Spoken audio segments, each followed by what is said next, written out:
ठंड में सुबह 4 बजे नहाने वाला ससुराल। हाँ, क्या मुसीबत है, फिर से इस पराठे का पेट फट गया। एक तो इतनी ठंड का मौसम है, मगर मेरे ससुराल वालों को इतनी सुबह सुबह भारी भरकम नाश्ता ही चाहिए। हल्का फुल्का नाश्ते से काम ही नहीं चलता है। ये आलू के पराठे बेलना पापड़ बेलने जितना मुश्किल है।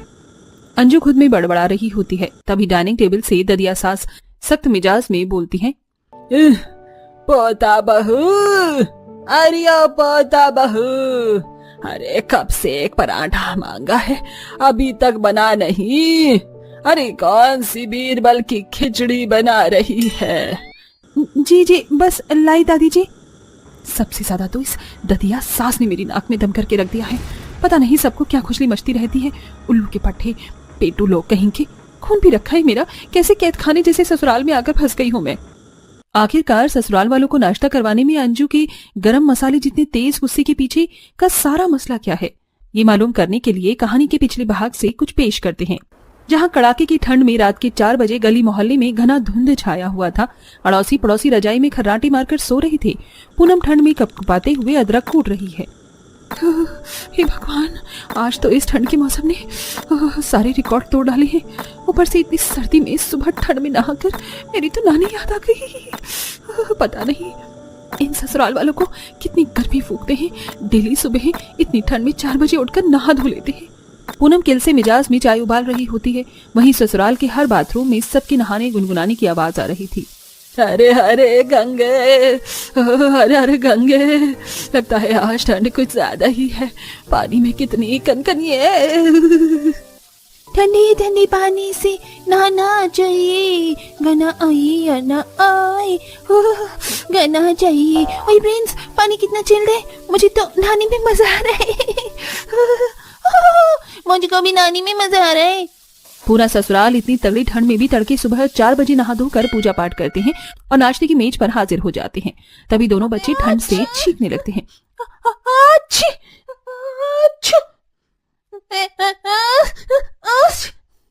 दोनों बच्चों को खांसते छींकते देखकर पूनम डांट लगाती है। किसने कहा था तुम दोनों को इतनी सुबह ठंड में नहाने को? लग गई ना सर्दी जुकाम, और नहाओ छपक छपक के। हाँ, तेरा बस चले तो बच्चों के शरीर में 2 किलो मैल जमा दे, तो भी इनको नहलाएगी धुलाएगी नहीं। अरे सर्दी हो या गर्मी, हमारे घर में 4 बजे का रिवाज है। इंसान को सुबह के 4 बजे उठकर नहाना चाहिए। इससे लक्ष्मी जी की बरकत बनी रहती है। देर तक सोने से राक्षस का वास होता है। अब नाश्ता परोस। जी माँ जी। बस कुछ दिन की बात है, एक बार मेरी देवरानी आ जाए, फिर मैं तो इतनी ठंड में न जल्दी सुबह उठकर नहाऊंगी, ना तो नाश्ता पानी बनाऊंगी। दरअसल पूनम की ससुराल वाले पुराने विचार वाले थे, इसलिए भयंकर गर्मी हो या कड़ाके की ठंड का मौसम सब तड़के सुबह 4 बजे ही नहाते थे। इसलिए घर की बहू को भी जल्दी जागना पड़ता था। वो कहावत है, गेहूं के साथ घुन को भी पिसना पड़ता है। ऐसा ही हाल त्रिपाठी परिवार का भी था। पूनम के देवर मोहित की शादी अंजू से तय हो चुकी थी और 1 सप्ताह में शादी थी, लेकिन अंजू लेट लतीफ थी। क्या अंजू खुद को अपने ससुराल के नियम कायदे में ढाल पाएगी? तो चलिए देखते हैं। कड़कड़ाती ठंड में अंजू ससुराल आ जाती है। आओ मेरी प्यारी प्यारी देवरानी जी, तुम्हारा स्वागत है। तौबा तौबा, ठंड में तो मेरी हालत पतली हो रही है। मेरे दोनों हाथ पैर बर्फ जितने ठंडे हो रहे हैं, बस रजाई में जाने को बोल दे कोई।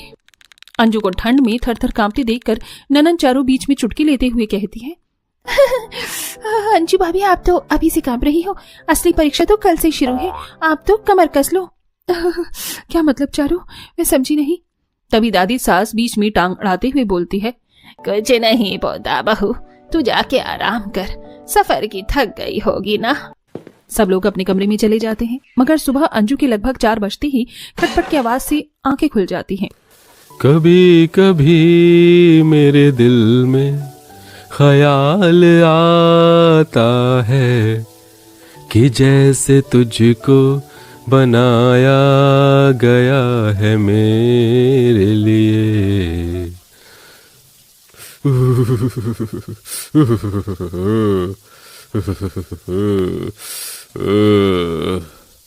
अंजू आग बबूला होकर बिस्तर में उठकर बैठ जाती है। ये किस उल्लू के पाठे को इतनी सुबह सुबह इंडियन आइडल बनने का सुरूर चढ़ा हुआ है? अच्छी खासी नींद आई थी। और ये मोहित जी, ये कहाँ गए?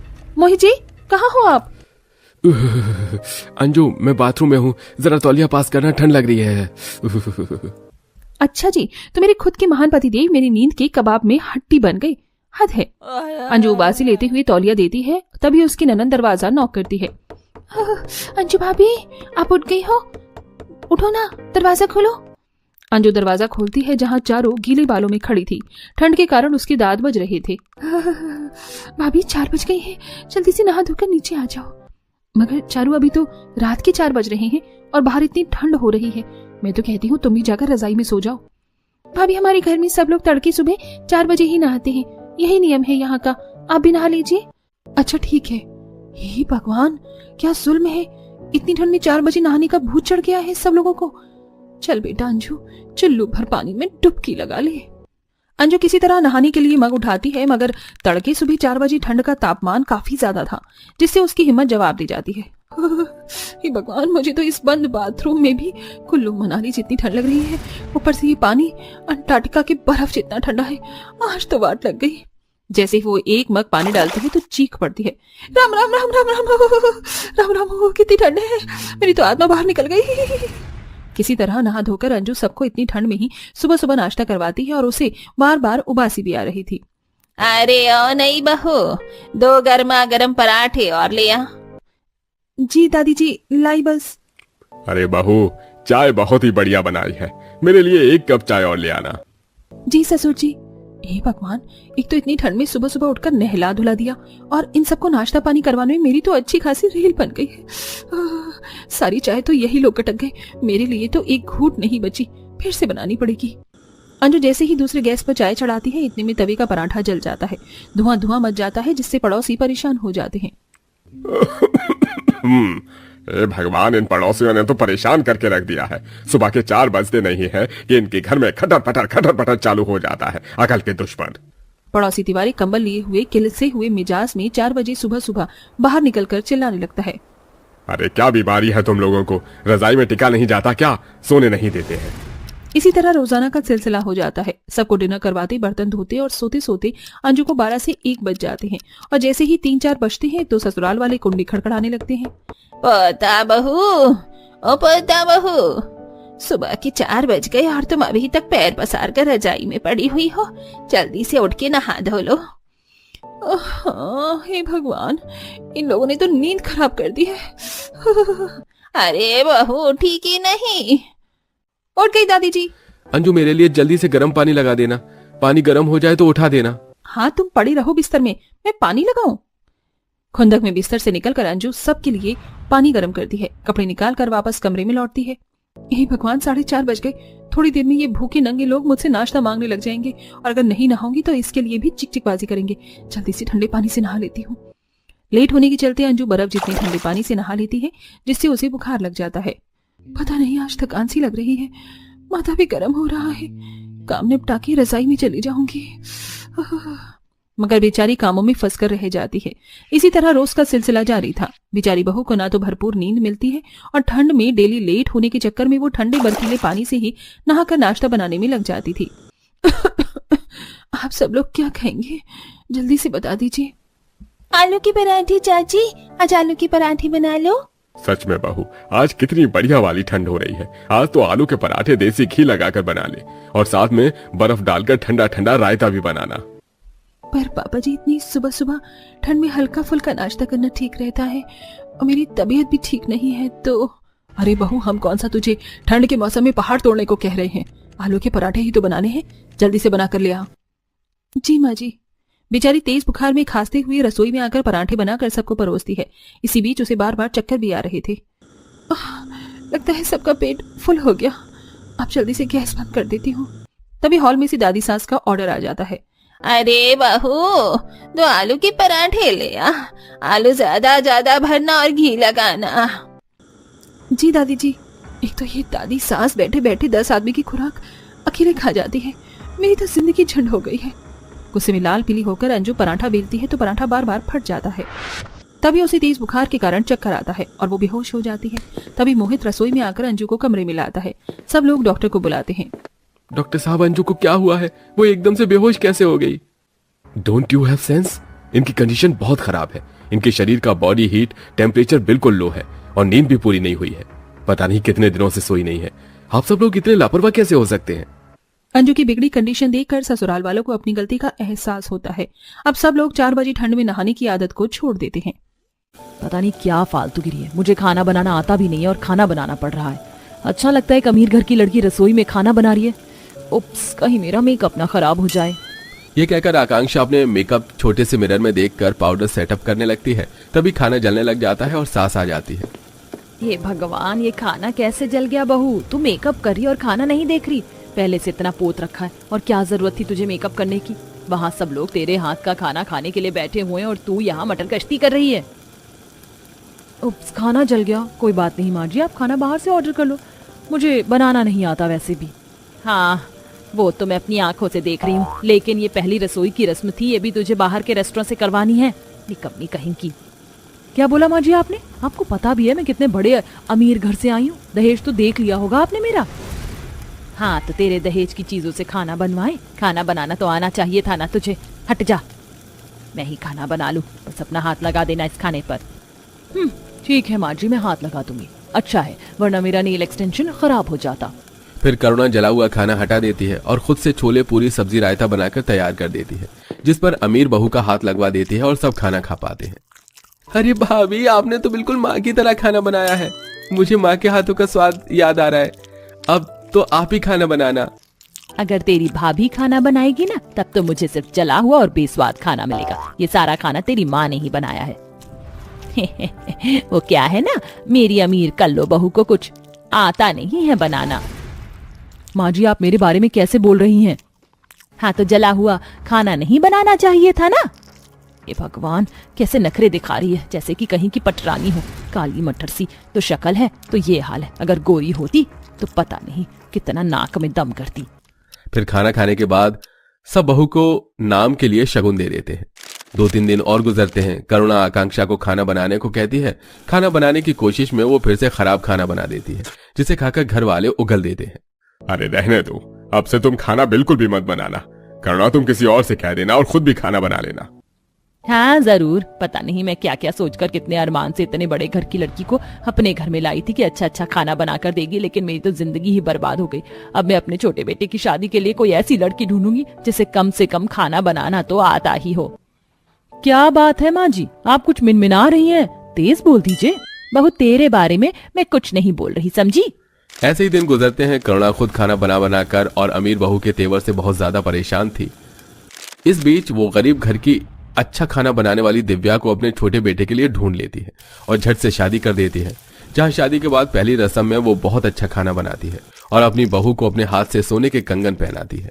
आहा, वाह वाह वाह, बहू ने इतना अच्छा खाना बनाया कि मेरा दिल खुश हो गया। देख रही है बड़ी बहू, खाना ऐसे बनाना चाहिए कि सबके चेहरे खिल उठे। तेरे जैसे नहीं कि तेरे ही जैसा बनाया हुआ खाना देखने को मिले, जला हुआ। माँ जी, आप फिर से मेरे स्किन टोन के बारे में बात कर रही है ना? हाँ, नहीं आता मुझे खाना बनाना। आपको चाहिए थी शेफ बहू, आ गई, उससे ही बनवा लेना। हाँ, उससे ही खाना बनवाऊंगी, लेकिन तू कब खाना बनाना सीखेगी? ओहो, ये घर की महिलाएं भी कितना युद्ध करती हैं। शुक्र है उस जमाने की नहीं है, वरना तलवार लेकर निकलती। बात तो सही है बेटा। ओहो, तुम तो चुप ही रहो। कुछ दिन गुजरते हैं। घर वाले छोटी बहू के हाथ का खाना खाकर बहुत खुश होते हैं। वहीं आए दिन आकांक्षा बड़ी बहू के खाने में कमी निकाल देती है, जैसे कि इस समय। दिव्या, तुम कैसा खाना बना रही हो? इसमें ना नमक है ना मिर्च। वैसे माँ जी तुम्हारी तारीफ करती रहती हैं। दीदी खाना बहुत अच्छा बनाए, बस नमक कम है। आप ऊपर से डाल लीजिए, मिर्च बिल्कुल ठीक है। अगर इससे ज्यादा आपको खाना है तो आप खा लीजिए। मुझसे ज्यादा आपको इस घर में टाइम हो गया और आपको मिर्च का अंदाजा नहीं है। 2 दिन की आई हुई मुझसे जुबान चलाने लगी। भूलो मत, तुम एक गरीब परिवार से हो और मैं अमीर परिवार से। जभी तो आपने खाना बनाना नहीं सीखा और माँ जी से इतना सुनती रहती हैं। कम से कम मैं सबको अच्छा खाना बनाकर तो खिला सकती हूँ, वरना आपके राज में तो ससुराल वाले भूखे ही रह जाएंगे। बस करो तुम दोनों लड़ना। फिर दोनों बहू चुपचाप खाना खाती हैं। ऐसे ही शाम के टाइम। अरे आकांक्षा बहू, जरा चाय बना दे। नहीं नहीं, तू मत बना, वरना अपनी जैसी काली चाय बना कर ले आएगी। दिव्या बहू, तू बना कर ला। हाँ हाँ माँ जी। ये कहकर दिव्या अपनी सास के लिए चाय बनाकर लाती है, जहां वो सास के सामने अपने हाथ को चाय से मैच करके दिखाती है। मेरे से अलग है चाय, दूध वाली चाय। हाँ हाँ ठीक है, अब मैच द फॉलोइंग मत करके दिखा। बड़ी बहू, तू छोटी बहू से खाना बनाना क्यों नहीं सीख जाती? कब तक जला हुआ बेकार खाना बनाएगी? जब तक आपको आदत नहीं हो जाती। आकांक्षा उठकर वहां से चली जाती है। कुछ दिनों में करुणा को समझ में आ जाता है कि वो बिल्कुल भी खाना बनाना नहीं सीखना चाहती, इसीलिए वो दोनों बहू की रसोई का बंटवारा कर देती है, जिसे सुन दोनों हैरान हो जाती हैं। माँ जी, मुझसे कोई गलती हुई है क्या? आप रसोई का बंटवारा क्यों कर रही हैं? सासू माँ, क्यों बंटवारा कर रही है? मुझे तो खाना बनाना भी नहीं आता। इसीलिए बंटवारा कर रही हूँ ताकि तुझे खाना बनाना आ जाए। वैसे भी तुझे बड़ी बहू के हाथ का खाना पसंद नहीं है, कभी वो नमक मिर्च डाल देती है, कभी कुछ, और अपने पति का अलग बनाएगी, और जहाँ मन करेगा मैं उस बहू के हाथ का खाना खा लूंगी। माँ जी, ये गलत है। कोई बात नहीं, मैं अपने लिए मैगी चाय कॉफी बनाकर रह लूंगी। काश दोनों बहू के बीच जो बंटवारा कराया उससे बड़ी बहू खाना बनाना सीख जाए, क्योंकि छोटी बहू तो रह ही लेगी। बंटवारे की शाम आकांक्षा अपने लिए मैगी बनाती है तो उसे भी जला देती है। ओ नो, ये क्या हो गया? मुझसे तो मैगी भी जल गई। सच में मैं किसी काम की नहीं हूँ, पर कोई बात नहीं, भूख लग रही है, जल्दी से ऑर्डर कर देती हूँ। आकांक्षा रसोई में खड़े खड़े फोन पर खाना ऑर्डर करती है। इतने में जली हुई मैगी की बदबू से सास बहू आ जाती है। ये क्या किया आकांक्षा बहू तूने? मैगी भी जला दिया। सुबह तो तू बहुत कुछ बोल रही थी। तो क्या करूँ माँ जी, नहीं बनी मुझसे मैगी भी। चुल्लू भर पानी में डूब मर। 5 साल का बच्चा भी खुद से मैगी बना लेता है, पर तुझसे वो भी नहीं हुआ बहू। क्या दीदी, आप भाई साहब को क्या खाना खिलाओगी? कोई बात नहीं, मैं खाना बना दूंगी। नहीं बहू, मैंने बंटवारा इसलिए नहीं किया कि तू ही खाना बनाएगी, तभी आकांक्षा खुद अपने पति को खाना बनाकर देना चाहे जैसे भी दे। बंटवारे का मतलब यही है कि अलग अलग खाना खाना होगा आपसे। ठीक है माँ जी। फिर दिव्या अपने बंटवारे की तरफ खाना बनाना शुरू करती है और आकांक्षा गुस्से से मुंह फुलाकर कमरे में चली जाती है और उसके ऑर्डर के खाने को ही दोनों पति पत्नी खाना खाते हैं। सुमित बिल्कुल भी बाहर का खाना खाकर खुश नहीं होता। मजबूरन कभी ड्राई फ्रूट्स तो कभी दूध पीकर ऑफिस चला जाता है। बंटवारे के दौरान आकांक्षा कभी खाना जलाती तो कभी खुद भी भूखे पेट रहती। वहीं दिव्या अच्छा अच्छा खाना बनाकर परिवार को खिलाती है, जिससे आकांक्षा का भी जी ललचाता है। ठीक है, इतने छोले भटूरे बनाए हैं, मैं भी छोले भटूरे बनाऊंगी। हाँ, क्या करना था, कुकर में छोले रखने थे। बनाती हूँ टेस्टी से छोले भटूरे, माँ जी को भी फक्र होगा। ये कहकर आकांक्षा कुकर में छोले उबालने के लिए रखती है और हेडफोन लगाकर साइड में मैगजीन देखने लगती है। आधे घंटे में काफी ज्यादा सीटी आ जाती है और इतने में रसोई में सांस आ जाती है कि कुकर फट जाता है, जिससे छोले और कुकर का ढक्कन हवा में उड़ जाता है। खुशकिस्मती से दोनों बच जाते हैं, पर डरे हुए भी थे। तभी छोटी बहू आती है। क्या हुआ माँ जी? जेठानी जी, आप दोनों ठीक तो हैं? ये अचानक से आवाज, हे भगवान, ये कुकर कैसे फट गया? ये निकम्मी बेलुड़ी बेड़ा गर्क करने वाली कल्लो बहू है ना, सब इसी की वजह से हुआ है। किस्मत है इसकी और मेरी कि मैं बच गई, और इस कुकर को भी मेरे आने पर ही ब्लास्ट होना था। अरे जब तुझे खाना बनाना आता नहीं है तो क्यों बनाने की कोशिश कर रही थी? कुकर में पानी होगा नहीं और फट गया। माँ जी, मैं देवरानी को देखकर छोले भटूरे बनाने की कोशिश कर रही थी। मेरा भी मन कर रहा था अच्छा खाना बनाने का, पर मुझे नहीं पता था कि कुकर फट जाएगा। तुझे पता है आज कुछ भी हो सकता था, इसीलिए कह रही हूँ कि छोटी बहू से खाना बनाना सीख ले। अरे अगर कल को वो और हम सब घर वाले यहाँ नहीं हुए, रेस्टोरेंट भी बंद रहा, तो तू कैसे खाना खाएगी? थोड़ा तो खाना बनाना सीख ले, चाहे दाल चावल ही सही। मुझसे गलती हो गई माँ जी, पर अब से मैं खाना बनाना जरूर सीखूंगी। दिव्या, तुम मुझे सिखाओगी ना? हाँ दीदी, जरूर। अपने घमंड को छोड़ आकांक्षा अपनी देवरानी से खाना बनाना सीखती है, जिसके बाद खुद से खाना बनाकर घर वालों को खुश रखती है और करुणा बंटवारे को भी खत्म कर देती है।